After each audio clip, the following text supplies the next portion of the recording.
C'est parti. Hyper heureuse et très émue, je dois le dire, de vous retrouver. Et de retrouver des nouvelles têtes, au prochain, qui sont en fait des anciennes têtes, mais... Alors en fait, on est Parashat, on est à la frontière entre Parashat Noach et Parashat Lech Lecha. Et on est dans une semaine très particulière, puisque à partir de ce mardi, eh bien tous les jours nous allons demander la pluie. Barer Alenu. C'est quoi la pluie? Oui, sortez vos parapluies. C'est quoi la pluie? La pluie, c'est un agent de transformation. Ça veut dire qu'il y a la graine qui est dans la terre, qui est juste à l'état de potentiel. Et la pluie va venir et va fertiliser cette graine pour qu'elle puisse se développer, s'épanouir, fleurir et même donner ses fruits. D'accord? Donc quand nous on demande la pluie à Hachem, le Geshem, eh bien on demande aussi la pluie pour nous. On demande à Hachem, envoie-nous la pluie, c'est-à-dire les bonnes occasions pour que nous aussi on se fertilise, on s'épanouisse, on fleurisse et qu'on puisse même donner des fruits. D'ailleurs en hébreu, se réaliser, s'épanouir, comment on le dit? Les hit Gashem. D'accord? Alors d'abord on va commencer un petit peu par Parashat Noach, on va parler du Maboul. Le Maboul, c'est cette histoire universellement connue d'une génération où en fait les individus étaient fortement corrompus. C'est-à-dire quoi qu'ils étaient corrompus?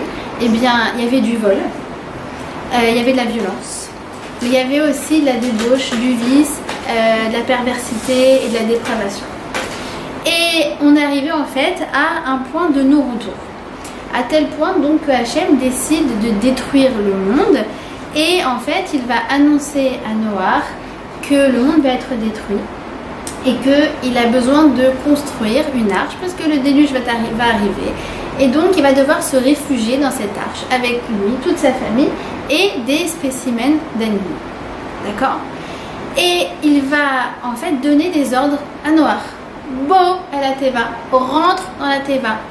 Au bout d'un an, alors que ça y est, la terre est sèche, Seminateva va lui donner encore un ordre, comme si Noach était bloqué dans son arche. Il fallait absolument que Dieu lui donne un petit, comment dire, un petit coup de pied, voilà, pour lui dire allez, sors.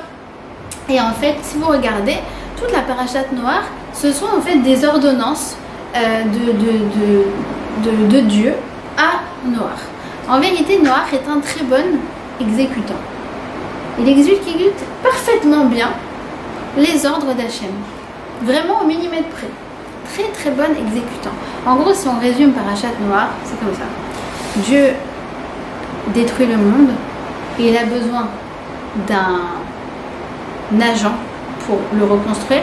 Il a besoin d'un bon exécutant et il choisit Noach. Noach, en fait, c'est le project manager de la reconstruction du monde. D'accord? Et regardez comment on nous présente Noach. On nous dit comme ça, et les Toldot Noach, voici les générations de Noach. Noach ish tzadik, tamim, aya bedorotav. C'était un homme tzadik et tamim dans ses générations. Et là, on a Rashi pour qui le mot dans ses générations fait tilt. Rashi, il vient, il dit oulala, je sens que là il y a quelque chose qui se cache. Et il vient, il nous décrit un petit peu, c'est quoi ce Bédorotav dans cette génération? Il nous décrit en fait qui est Noach. Et en fait, il va nous décrire des choses. Il va nous décrire des choses qui ont l'air contradictoires. Écoutez, rappelez-moi votre prénom. Bella. Bella. Écoutez Bella comment Rashi nous décrit Noach. Il dit comme ça. Eh bien, il était tzaddik dans ses générations. Certains de nos maîtres y voient un éloge. Ça veut dire qu'à plus forte raison, s'il avait appartenu à une génération qui n'était pas dépravée, alors là, il n'aurait pas été simplement un chic type, il aurait été super tzaddik. D'accord? Il aurait fait encore mieux. D'accord? Et juste après, il nous dit, ah, mais d'autres y voient un blâme. C'est quoi ce blâme? Il était injuste dans sa génération, mais s'il avait appartenu à la génération d'Abraham, Lo Aya Nersha Vechlum. Et s'il avait appartenu à la génération d'Abraham, il aurait été un zéro pointé. C'est comme ça qu'il nous dit. Ça a l'air contradictoire, non? Certains y voient un éloge, d'autres y voient un blâme. Alors, je vous apprends une règle. C'est que Rashi, quand il commence, quand parfois il va nous donner deux points de vue, il va séparer le point de vue en disant quoi? En disant Davar Acher. Genre, je te présente, puis après je te présente Davar Acher, autre chose. Mais là, il n'y a pas de Davar Acher. Comme si en gros, il nous disait la même chose. C'est étonnant, non? Alors, on va comprendre qu'en fait, il n'y a pas de contradiction. Qu'en vérité, Rashi, il nous envoie un boulet de canon. Il nous donne une leçon qui va vraiment, vraiment, vraiment nous changer l'existence. Et on va essayer de comprendre qui est ce Noach. Chaque année, vraiment, j'apprends, j'étudie sur Parashat Noach. Je trouve que ça c'est intéressant, et le Rav Hirsch, et Rashi, et je trouve tout intéressant. Mais chaque année, ça va faire la 5e année, je fais le cours sur ce Rashi. À chaque fois avec un point de vue différent. Pourquoi? Parce qu'en fait, Rashi est en train de nous décrire quelque chose de fondamental dans nos vies. Il y a dans le monde les Bnei Noach, ceux qui sont descendants de Noach, c'est toute l'humanité. Mais nous sommes les Bnei Avraham. Nous, on est les descendants de Abraham. Donc, lorsqu'on comprend la vraie différence entre Noach et Abraham, en fait, on comprend mieux ce que le monde attend de nous, ce que la vie attend de nous. C'est pour ça que c'est tellement, tellement fondamental. Donc, comme je vous ai dit, Noach, c'est un super bon exécutant. Hachem, il est là, il lui dit construis, il construit. Ramasse du bois, il ramasse du bois. Une fois que c'est fait, le déluge, il commence à tomber. Mais non, Noach, il est là comme ça, il prend même pas l'initiative de monter de lui-même. C'est que quand l'eau, elle commence à monter, Dieu lui dit, mais qu'est-ce que tu fais là? Allez, rentre. Bon, la Teva, rentre dedans. Ok, le déluge tombe. Le déluge, il dure 40 jours, 40 nuits. Alors évidemment, tout de suite, la terre n'est pas sèche tout de suite. Il faut un certain temps. Mais Noach, pendant ce temps-là, il a fallu que Dieu, encore une fois, lui dise, oh, ça y est, c'est fini les vacances, c'est fini la croisière, c'est Minateva. D'accord? Et on va voir qu'Abraham, il va avoir aussi des ordres qui font un petit peu écho à ça, mais qui sont légèrement différents. Et c'est peut-être là que toute la différence se joue entre les Bnei Noach et les Bnei Abraham. Il lui dit comme ça. Il lui dit Lech Lecha. Ça ressemble un petit peu à Bo. Bo, c'est viens. Et Lech Lecha, c'est va pour toi. Ça veut dire que ça implique la notion de mouvement, de développement personnel. Lech Lecha. Et surtout, j'adore le Rashi, il dit quoi? Les Anaa et les Tovatra. Vas-y pour ton bien, pour ton bonheur. Je veux que tu construises ton bonheur, Abraham. On voit un peu déjà la différence. Et il lui dit aussi Tse, Vayotsi ou. Mais alors, pas la même chose non plus. Il dit quoi? Vayotsi Oto Achutsa. Ça fait référence à quoi? Ça fait référence à un moment où Abraham se sent un petit peu triste parce qu'il n'a pas d'enfant. Et que Dieu lui dit bien, Vayotsi Oto, on va sortir tous les deux, dehors. Et il lui dit, tu vois, ta descendance, elle sera aussi nombreuse que les étoiles. Et enfin, Abraham, Dieu ne va pas lui demander de construire une teva, mais il va lui demander un acte qui est surprenant. Il va lui demander de faire quoi? La Brit Mila. La Brit Mila, on est tellement habitués, c'est tellement évident pour nous que quand un bébé naît, on lui coupe le prépuce à 7 jours. Mais dans le fond, qu'est-ce qu'il y a de si évident? C'est d'ailleurs la première mitzvah qui nous a été donnée en tant que juif, et elle est dans cette paracha. Qu'est-ce qu'il y a de tellement fondamental? Tellement fondamental. Je me rappelle une fois, mon mari, il a pris un taxi et le chauffeur était russe, il était de Russie. Et donc il s'est mis à discuter avec lui, comment c'était en Russie, etc. Il dit, en Russie, on n'avait pas le droit de faire quoi que ce soit, on pouvait rien faire, Kippour laisse tomber, Pessah laisse tomber. Si on se faisait attraper en train de faire un quelconque acte de pratique religieuse, c'était la Sibérie directe. Alors mon mari lui dit, et t'as circoncis tes enfants? Il dit, bah Bien sûr que oui. Mais je comprends pas. Il dit, ah non, non, on s'est caché, on a été en souterrain, il y a le moelle qui est venu, c'est vrai que c'était super, super dangereux, on aurait pu se faire attraper, se faire dénoncer, et c'est vrai que j'aurais fini moi et toute ma famille en Sibérie, mais ça, je...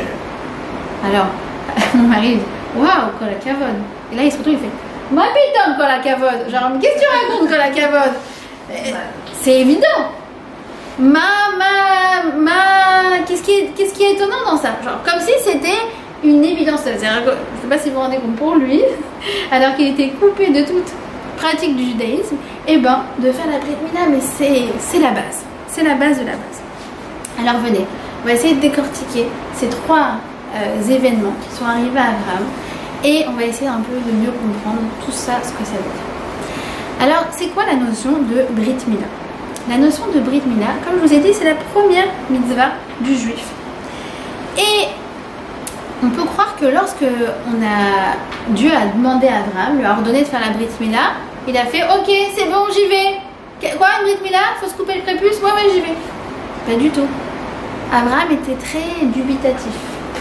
À tel point qu'on nous dit qu'il a demandé à ses contemporains, je le fais ou je le fais pas? Pourquoi? Parce qu'il avait l'impression que cette coupure allait le couper du monde. Maintenant, il va être différent. Alors, pour essayer de comprendre un petit peu la Brit Mila en profondeur, eh bien, on va se pencher sur un épisode du Talmud où on a Rabbi Akiva qui est en prison. Et celui qui l'a mis en prison, c'est un général romain qui s'appelle Turnus Rufus. Et il vient le voir en prison, il lui fait haha, tu vois, toi t'es là et moi regarde où je suis. De toute façon, vous, les circoncis, vous êtes inférieurs à nous. Et Rabbi Akiva, il le regarde et lui dit, à ton avis, qu'est-ce qui est mieux? Ce que Dieu fait ou ce que l'homme fait? Et Turnus refuse de lui répondre, évidemment, c'est ce que l'homme fait. Forcément, excusez-moi, c'est ce que Dieu fait. Puisqu'en fait, la nature, c'est divin, c'est Dieu qui l'a construit. Mais l'homme, il vient et il abîme en fait ce que Dieu a créé. Donc évidemment que ce qui est mieux, c'est ce que Dieu fait et non pas ce que fait l'homme. Alors Rabbi Akiva lui dit, tu peux m'amener s'il te plaît du blé? Et Turnus Rufus lui apporte du blé. Il lui dit, tu peux manger ça? Il dit, non. Il dit, par contre, quand un homme il vient et il moud le blé et il le mélange avec de l'eau et il pétrit et il met au four, alors là qu'est-ce qui sort? Du pain. Et le pain, on peut le manger contrairement au blé. Donc tu vois bien que ce que l'homme fait est supérieur à ce que Dieu fait. En vérité, le mieux c'est ce que Dieu fait et ce que l'homme fait en partenariat avec lui. C'est en fait la combinaison des deux. En fait, Dieu, il a créé un monde qui attend d'être achevé. C'est pour ça qu'il s'est arrêté. Et il sait quoi? Il s'est arrêté Asher bara Elohim la'asot. Pour que quoi? Pour que nous, on fasse. Il a créé un monde avec ses imperfections et avec ses manques. Et le pain, eh bien Dieu ne l'a pas créé. Il a créé le blé. Et maintenant il s'est dit, maintenant débrouille-toi. Et l'homme il a comme ça, il dit, alors si j'enlève la chair et je fais comme ça, et je truc, et je machin, et je mélange, il faut faire marcher ses méninges. Il faut 11 travaux pour, à partir du moment où on a du blé, on a du pain. 11 étapes. Nous, en général, on achète la farine au super sale, donc il y a déjà eu plein d'étapes qui sont passées. Et même nous, encore une fois, c'est compliqué de le faire. Heureusement qu'aujourd'hui, il y a les robots pour nous aider. D'accord? Donc, en fait, Dieu il a créé un monde qui a ses imperfections.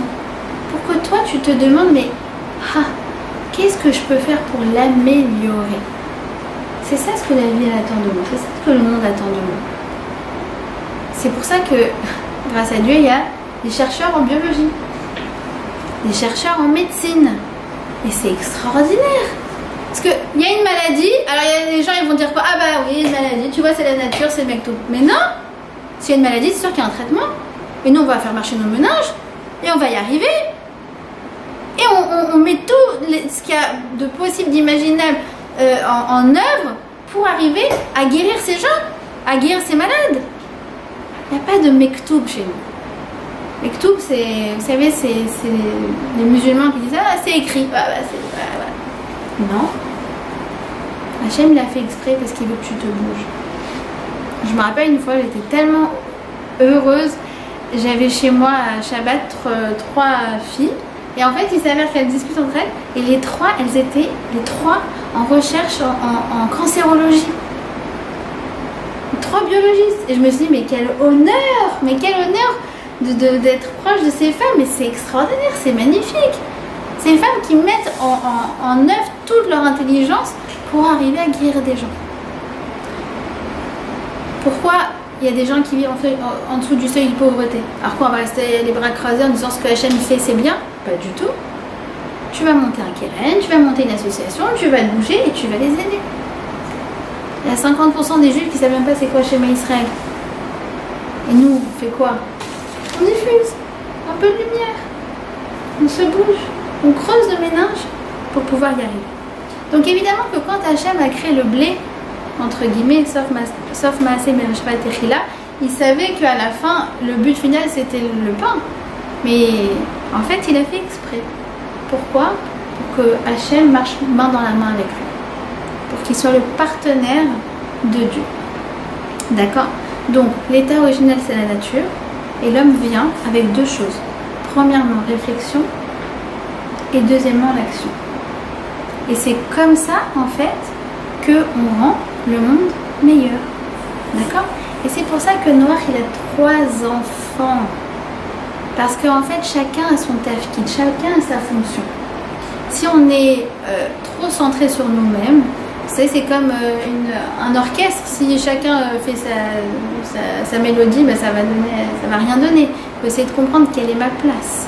Alors, Noach, il a 3 enfants. Et chacun, en fait, représente une fonction dans ce monde. On a Ham c'est Khumriyut.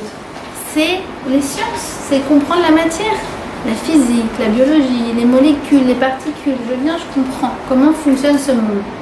D'accord? On a Yafet. Yafet, c'est en fait l'art, la littérature, la culture, la beauté. D'accord? Et on a qui? On a Shem. Shem, c'est quoi?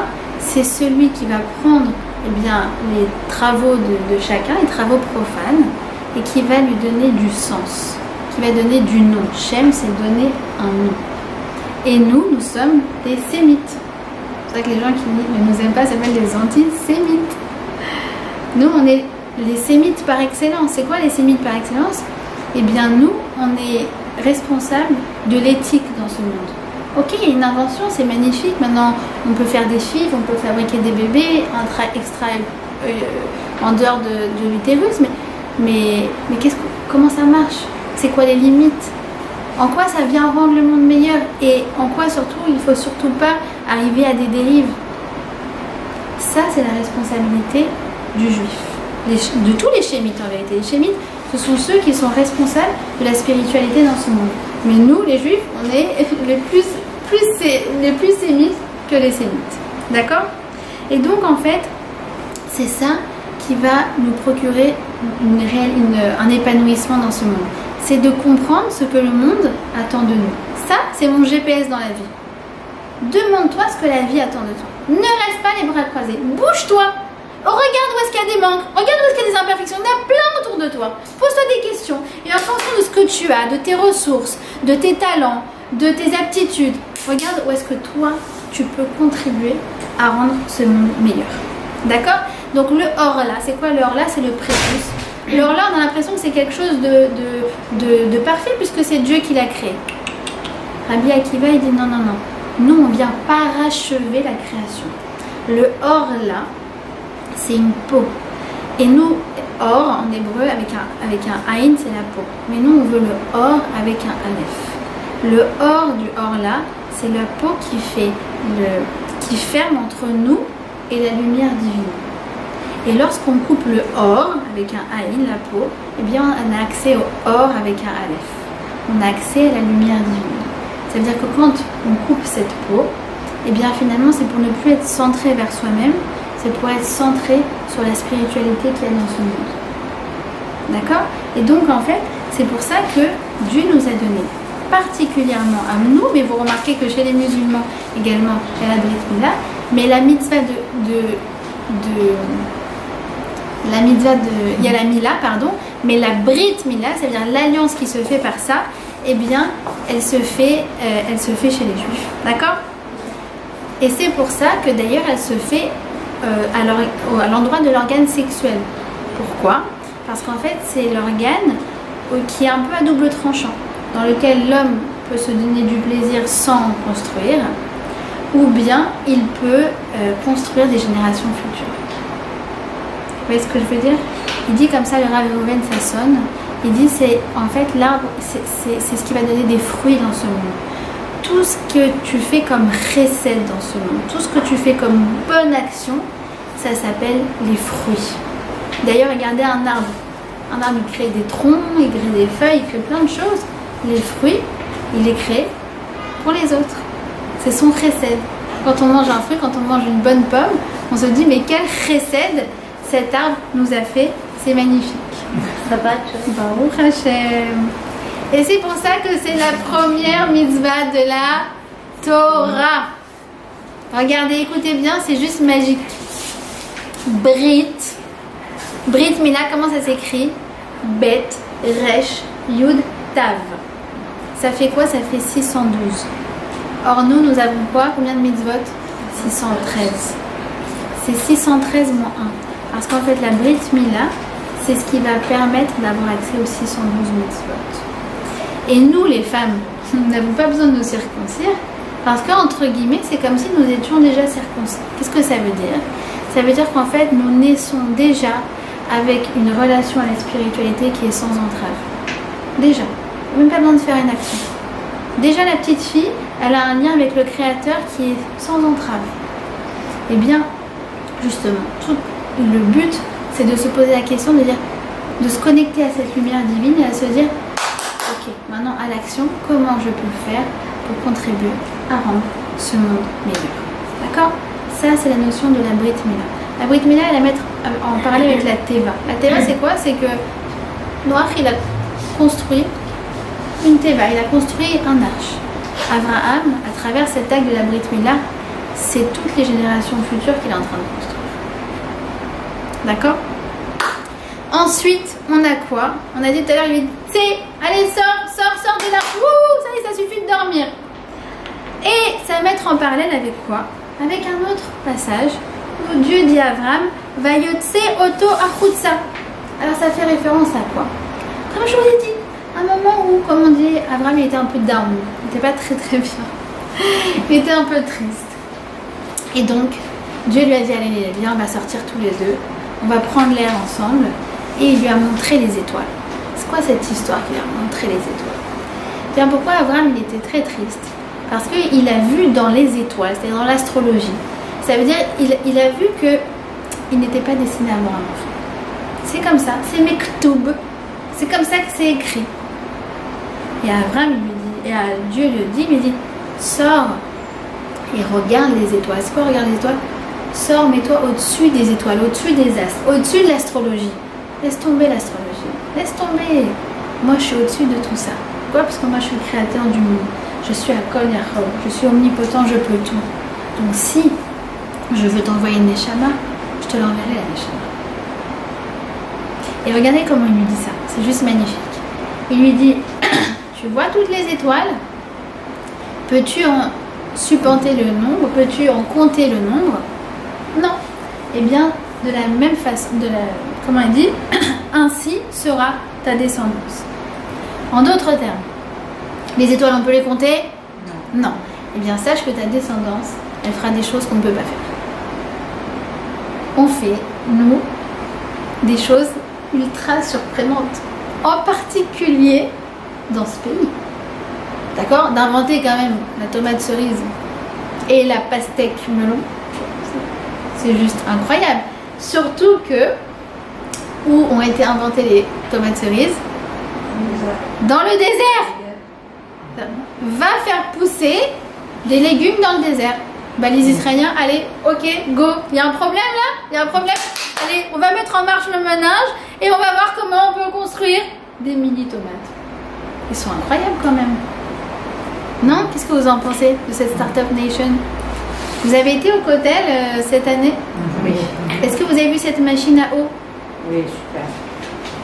Alors, on a une machine à eau qui n'a pas de conduit.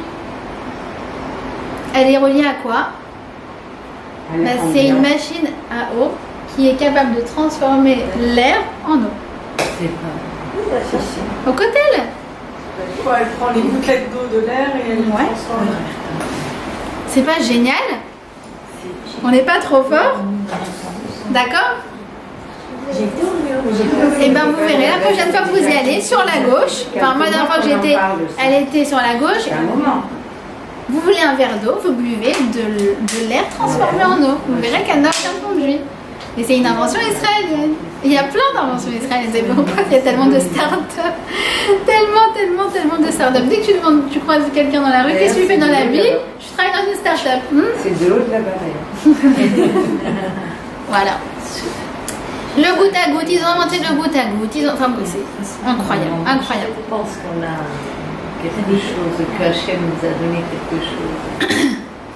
Alors que Noach, il lui dit sors de ta théma, sors de ta bulle, sors, think out of the box. Noach, c'est un peu dur pour lui.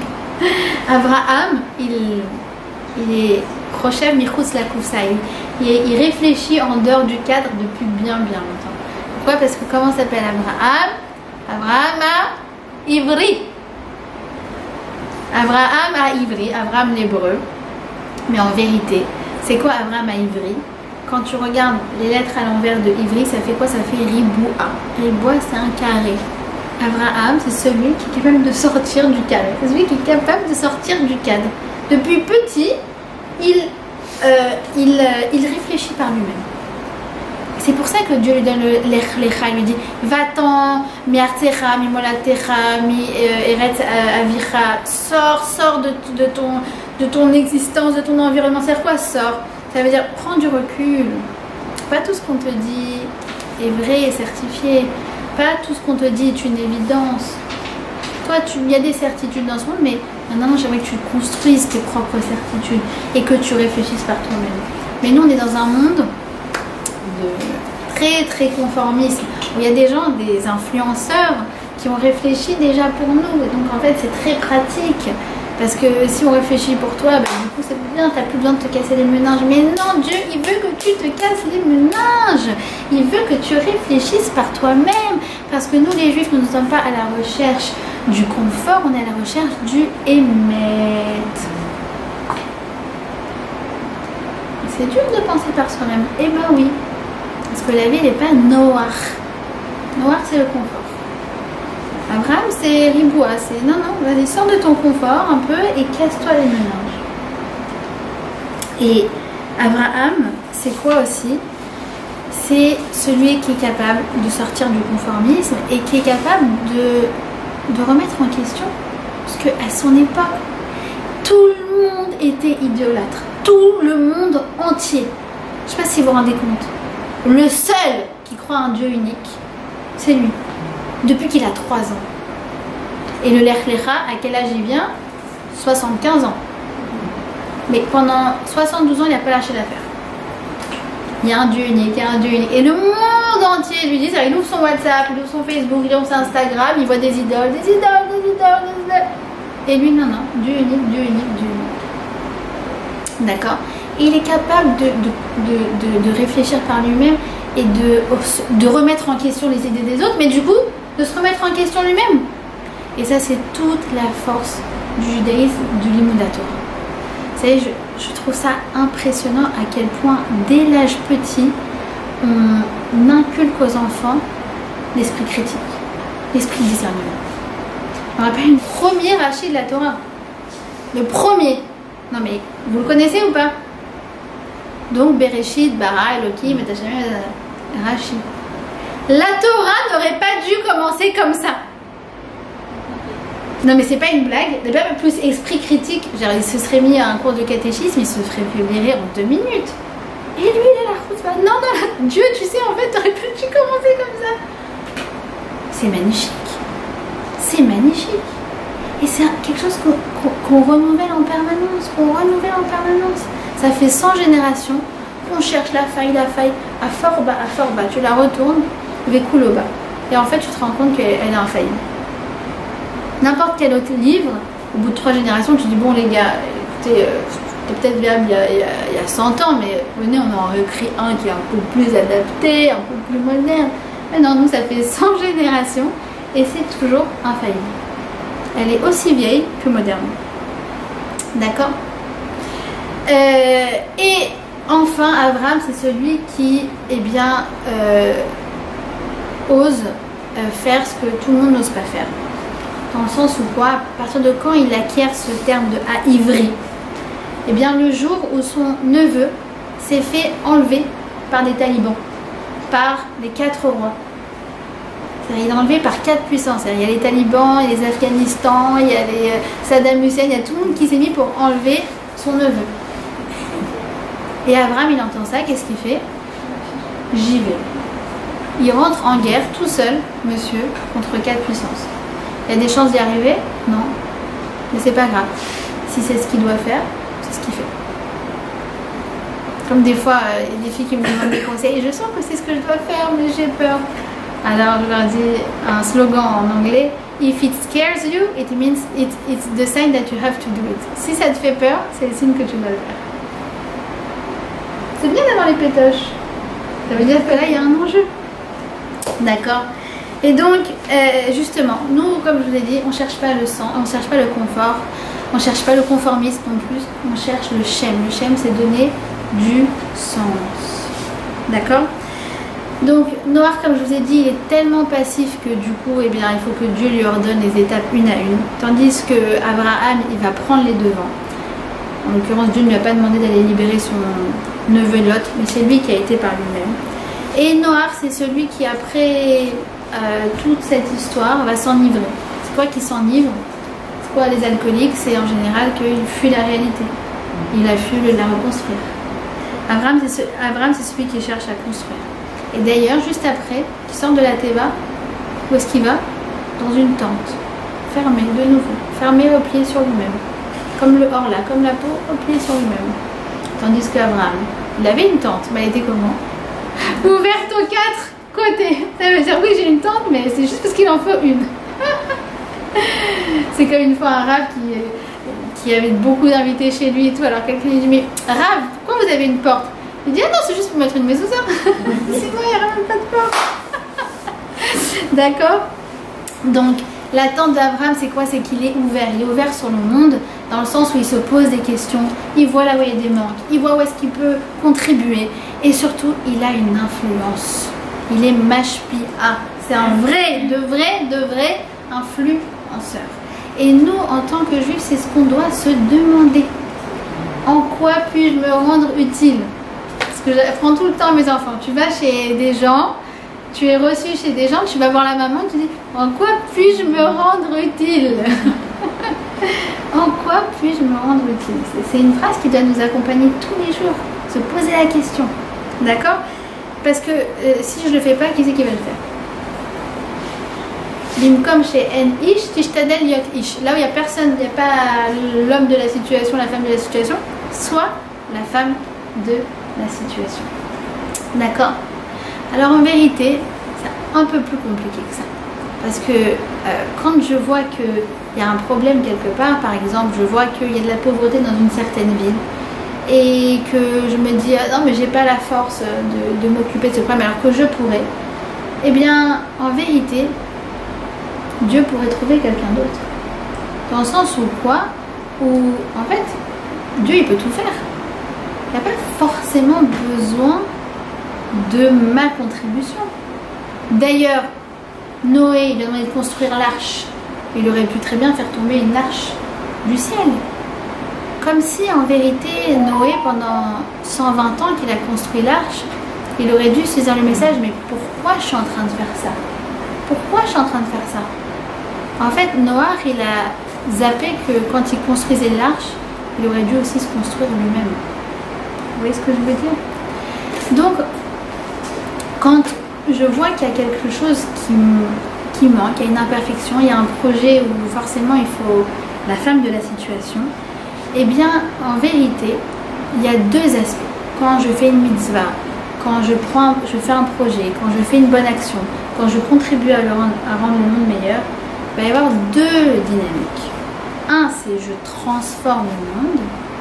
Et deux, je me transforme moi-même. Quel est l'aspect le plus important?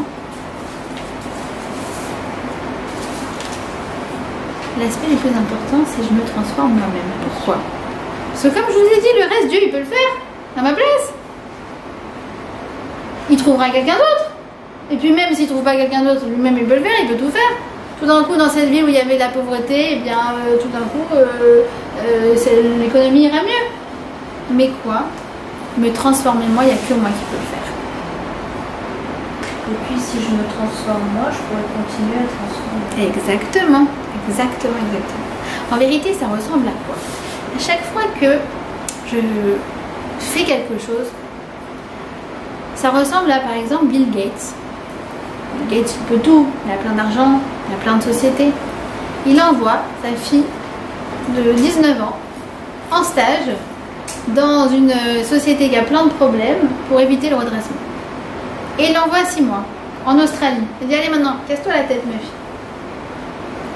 Quand elle revient, est-ce que ça l'intéresse vraiment de savoir si la société elle va mieux? On s'en fout complètement. Par contre, qu'est-ce qu'il veut savoir? Ce qu'elle a appris. En quoi maintenant elle est plus intelligente, plus sensible, plus à l'écoute, plus patiente. Elle a développé des talents. Elle a fait activer ses méninges. C'est ça qui l'intéresse. De la même façon, la question à se poser, c'est quoi? C'est en quoi est-ce que le monde attend de moi, c'est censé moi me transformer. Qu'est-ce qu'il a fait Noah pendant 120 ans?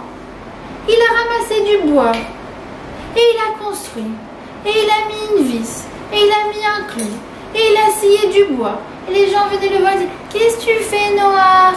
Il disait je construis une arche parce que le monde va être détruit. Et ça t'a jamais, tu t'es pas posé la question de qu'est-ce que ça vient faire pour toi, qu'est-ce que ça vient représenter pour toi, qu'est-ce que tu peux faire, peut-être que tu peux leur parler pour qu'ils fassent tchouva. T'as pas pensé à ça? T'as pas pensé? Non. En 120 ans, il fait ah non, Dieu a dit, je fais. C'est Mektoub. Ah non, de toute façon, le monde va être détruit, qu'est-ce que tu veux que je fasse? C'est Mektoub. Mais quel rapport? Tu peux? Bien sûr que tu peux agir. Bien sûr que tu peux agir. Donc il a construit la Teva, mais lui, il a oublié de se construire. D'accord? Donc, il faut se poser la question.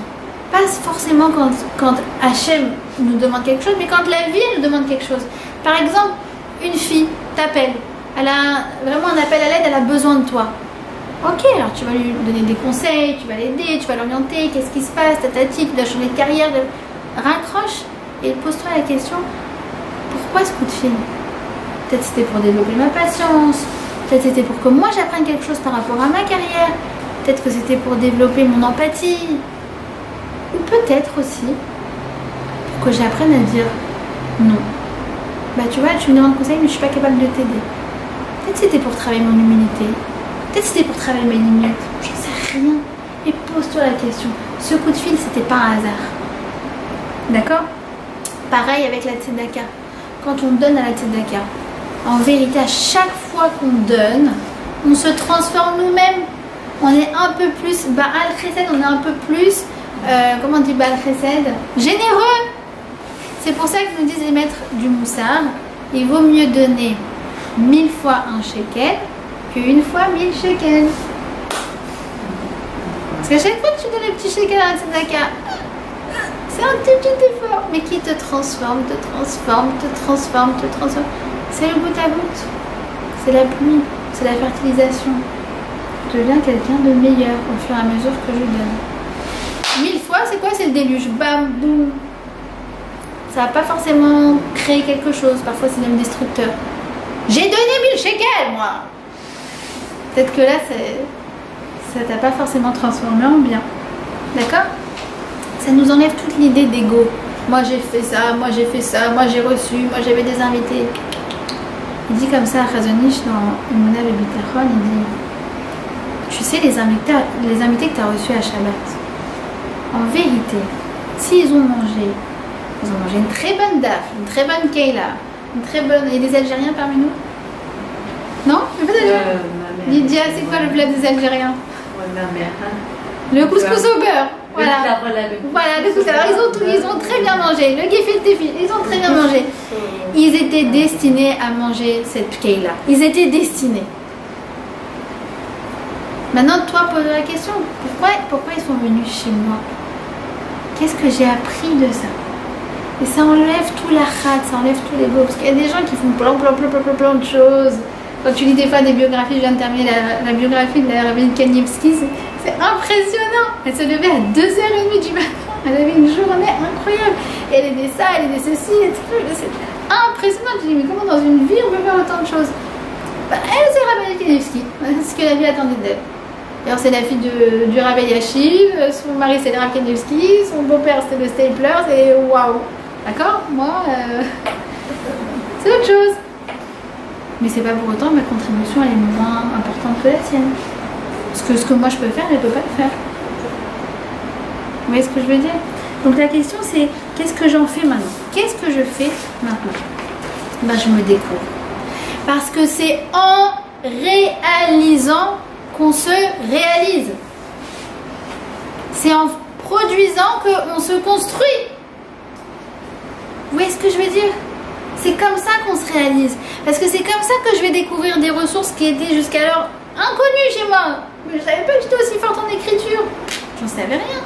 Je savais pas que j'étais aussi forte en art. J'en savais rien en sculpture. Je savais pas. Comme il dit une fois le Rav Shach, il y a quelqu'un qui est venu justement, qui lui a dit, voilà, dans cette ville, il n'y a pas d'école. Il n'y a pas d'école religieuse. Est-ce que vous, dans ma ville, il dit, est-ce que vous croyez que moi, je suis capable de faire ça? Qu'est-ce qu'il a répondu le Rav Shach? Magnifique. Lo miché yachol ose, et là miché ose yachol. C'est pas celui qui est capable qui fait, mais c'est celui qui fait qui devient capable. En forgeant que l'on devient forgeron. C'est comme ça qu'on dit? Ouais. Et quand des fois tu peux rien faire, tu sais, c'est mort, c'est pas entre tes mains. Là, il y a cette maladie. Oui, mais moi, je suis pas médecin. Je suis pas infirmière. Qu'est-ce que tu veux que je fasse? Qu'est-ce qui reste plus qu'à Véronique? À prier. C'est exactement ce qui s'est passé avec Abraham. Abraham, on lui a dit, je t'explique, c'est pas le monde entier qui va être détruit. Hein. Détends-toi, mais c'est juste une ville. Et là-bas, c'est des pourris, c'est Sodome. C'est des... Pareil, c'est de la débauche, la dépravation, la perversité et l'égoïsme. L'égoïsme, il torturait des gens. Abraham, non, Hachem, il prie, mais non, peut-être on a 100, peut-être on a 50, peut-être 40, peut-être... Il lâche rien, il lâche pas le morceau. Et Noah, il n'a pas pris une seule fois pour ses contemporains. Pas une seule fois. Non, c'est Mektoub. Abraham, il n'y a pas de Mektoub. Je lâche rien. Même un décret divin, tu peux le changer par la force de la prière. Alors on se bouge maintenant. Vous voyez? D'accord? Et d'ailleurs, c'est magnifique. Pourquoi? Parce que comment Abraham, il vient annoncer Hachem, il vient annoncer à Abraham qu'il va y avoir Sédom. Regardez comment c'est juste incroyable. Noah, il est obligé de lui annoncer. Pourquoi? Parce que ça va être le seul survivant du déluge. Alors il le voit, il regarde, il va y avoir un déluge, donc vas-y, construis ta préva. Par contre, Abraham, c'est pas sa ville, c'est la ville à côté. Mais il dit comme ça, il dit, tairai-je à Abraham ce que je vais faire? Il explique comme ça, Rav Pinkus, il dit, pourquoi je peux pas ne pas dire à Abraham ce que je vais faire. Pourquoi?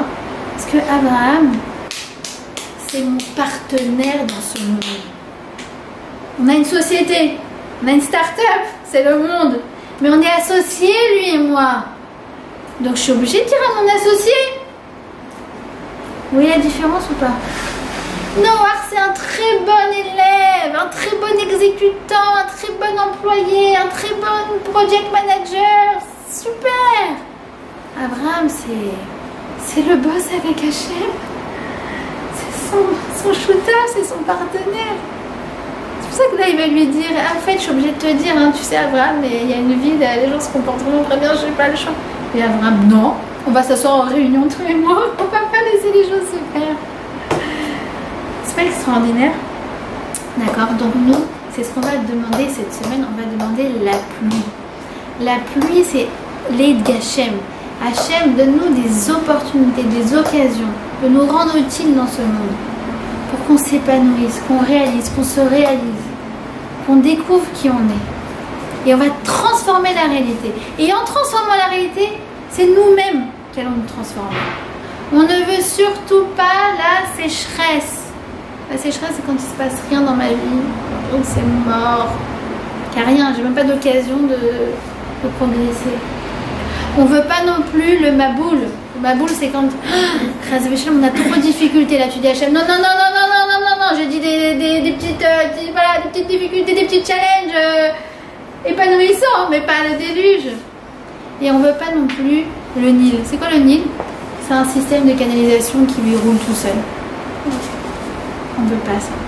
Parce que quand on voit ça, vous savez, des femmes, elles ont tout. Elles ont le mari, la maison, le sac Michael Kors, les enfants, les tatis, les tatas, le truc. Et malheureusement, pas beaucoup d'évolution spirituelle. Elles ont tout, mais en fait, il leur manque tout. Non, nous on veut la pluie. La pluie, c'est quoi? C'est des événements bien, positifs. Pas noir. Noir, c'est confortable. Se marier, par exemple, c'est une petite pluie parce que tu te réalises. Tu dis, ah tiens, je ne connaissais pas ces côtés de ma personnalité. C'est pas facile un mariage. C'est du boulot tous les jours. Et Gachem, je me réalise. C'est le noir, c'est pas confortable. Avoir un enfant, une naissance, éduquer un enfant. Éduquer un enfant. C'est pas facile. Mais c'est ça ce qu'on veut. La pluie. La pluie, le goutte à goutte, c'est très bien le goutte à goutte. Le goutte à goutte, c'est des événements qui m'arrivent, c'est des challenges à relever, des défis à relever, où je sens que je me construis, je me transforme et je m'épanouis. Et alors là, je termine sur la fin du Rashi. D'abord, on va l'expliquer en vérité, parce que je me suis cassée toute la tête toute la journée sur ce Rashi. Mais qu'est-ce qu'il veut dire? Et je pense que j'ai peut-être compris quelque chose. S'il était né à l'époque de Tzadikim, il aurait été plus tzaddik. Pourquoi? Parce que Noah, c'est quelqu'un qui est un bon élève. Il veut faire mieux que la moyenne. Donc si la moyenne, tout d'un coup, elle est à 10, lui il a 15, eh bien si la moyenne elle passe de 15, lui il a 20. Parce que c'est un bon élève, il veut faire mieux que la moyenne. Par contre, à l'époque de Abraham, il aurait été il aurait été insignifiant. Pourquoi? Parce que Abraham, c'est pas celui qui veut faire mieux que la moyenne, c'est celui qui veut améliorer la moyenne dans ce monde. Oh les gars, vous êtes que à 9 sur 10. Allez, je vais diffuser un peu de lumière dans ce monde pour que vous montiez un peu la moyenne. Donc évidemment qu'à côté d'un personnage pareil, d'un phénomène pareil, d'un influenceur pareil, Noah, il est... Évidemment, c'est comme si, mais non, dans la classe, le bon élève est à l'élève qui à la fin de l'école, de la classe, il dit aux enfants, bon attendez, il y en a, j'ai senti, ils n'ont pas très bien compris là. Alors venez, je vais vous aider, je vais vous expliquer la leçon. Le prof, il dit quoi? Il dit, Chico Barricana, c'est quoi cet enfant là? Il est extraordinaire, c'est mon partenaire. Évidemment que même le bon élève qui avait 1 sur 20 à côté de lui, mais il est 0. Vous êtes d'accord, c'est un bon pirouge du Rashi ou pas? Il est magnifique, parce qu'à la fin, Rashi nous dit quoi? Au début de Parashat Lech Lecha, il dit Lech Lecha lui donne un ordre afin de le valoriser et de lui offrir une récompense à chaque pas qu'il a réalisé. Ça veut dire qu'en fait, non seulement Hachem il nous envoie des occasions de grandir, ça nous donne l'occasion d'être proche de lui, d'être partenaire d'Hachem dans la création du monde. Mais en plus de ça, de nous découvrir, de nous réaliser. de nous épanouir. Parce que la vraie joie dans la vie, c'est la réalisation de son potentiel. Mais en plus de ça, pour couronner le tout, il va nous payer pour ça. Est-ce qu'il y a meilleur que Hachem? C'est quand même incroyable. C'est magnifique, non? Qu'est-ce que vous en pensez, Chantal? Alors, c'est ça. C'est que Noach, il a vu le monde s'effondrer une fois, il s'en est pas remis. Abraham, il a vu 10 fois s'effondrer parce qu'il a eu 10 épreuves. Et il s'est remis à chaque fois. Ça ressemble à quoi? Deux personnes qui sont sur un terrain de boxe. Un, il n'a pas compris l'histoire. Il n'a pas compris qu'en fait il est là pour s'entraîner. Alors l'entraîneur il lui donne un uppercut, pouf, il tombe, il ne se relève pas. Ça c'est noir. Abraham, il a compris les enjeux de ce monde. Je suis là pour m'entraîner, je suis là pour perfectionner. Et mon entraîneur, il m'aime en fait. Il me donne un coup, mais en fait, il m'aime. C'est pour que je sois meilleur. Et donc il tombe, c'est vrai, il tombe. Il se relève. Et il tombe, et il se relève. Et au fur et à mesure qu'il tombe et qu'il se relève, il devient meilleur et meilleur. D'accord?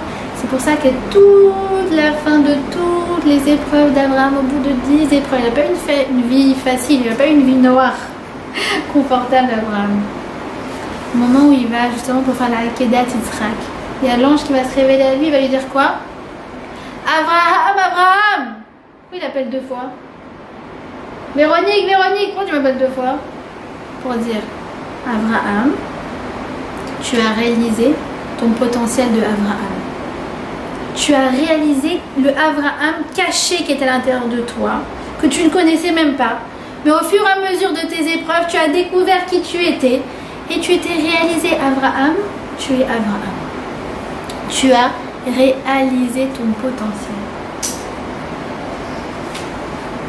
Et c'est ça la grande réussite d'Abraham. Et si tu dis oui mais moi Abraham il a vécu il y a 4000 ans, il était super tzaddik et puis Hachem lui a parlé, mais moi il dit comme ça le Nefesh HaChaim. Chayam Adam Lomar Mata Yagiu Maasai les Maaseh Avot Abraham Yitzhak Yaakov. On doit tous se demander mais comment je peux arriver au niveau d'Abraham? C'est impossible. Si. En faisant de ton mieux pour réaliser ton potentiel.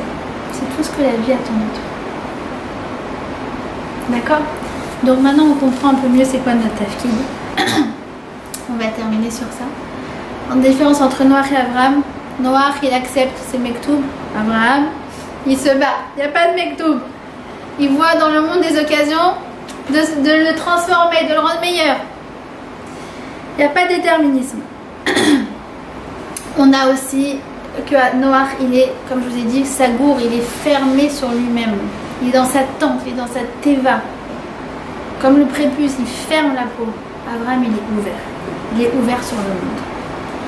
Et c'est en ça qu'il est un influenceur. Abraham il est proactif, il prend des initiatives. Comme je vous ai dit, Noach, il exécute très bien. Mais alors les initiatives, c'est pas trop pour lui. Il voit la difficulté comme un frein dans sa vie. L'autre comme une occasion de grandir. D'accord? Et enfin, il est comme un employé. Et l'autre, il est comme un partenaire. Or, qu'est-ce qu'il nous dit Rav Pinkus?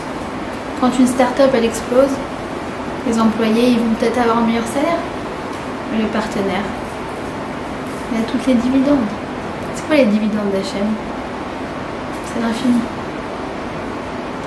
Toi, quand tu agis comme un Abraham dans ce monde, ben, ton salaire, ta récompense, en plus de ça, de tout ce que ça t'apporte dans ta vie, les tovatra, les anatra, pour ton bien, pour ton bonheur, outre ça construit ton bonheur, Hachem te donne une récompense infinie.